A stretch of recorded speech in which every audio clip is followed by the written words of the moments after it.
America అధ్యక్షుడిగా Donald Trump బాధ్యతలు చేపట్టిన తర్వాత భారత్పై కక్ష సాధింపు చర్యలకు దిగుతున్నారు. వాణిజ్య సంబంధాలు దెబ్బతిన్నాయి. నూతన వాణిజ్య ఒప్పందం కోసం చర్చలు జరుగుతున్నాయి.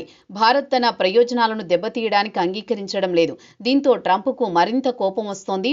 భారత ఎగుమతులపై భారీగా ఆంక్షలు విధించారు. ఇలాంటి తరుణంలో భారత్, అమెరికా మధ్య కీలక రక్షణ ఒప్పందం జరిగింది. $93 మిలియన్ విలువైన సైనిక పరికరాలు భారత్కు అందుతాయి. ఈ ఒప్పందంలో ముఖ్యంగా $45.7 మిలియన్ విలువైన javelin AMK-148 missile, 25 command launch యూనిట్లు, మిసైల్ స్టిమ్యులేషన్ రౌండ్లు, ట్రైనింగ్ అంశాలు మరియు స్పేర్లు ఉన్నాయి. జావెలిన్ మిసైల్ వ్యవస్థ భుజం మీద నుంచి ప్రయోగించే అతి ఆధునిక ట్యాంక్ ప్రకంపక ఆయుధం.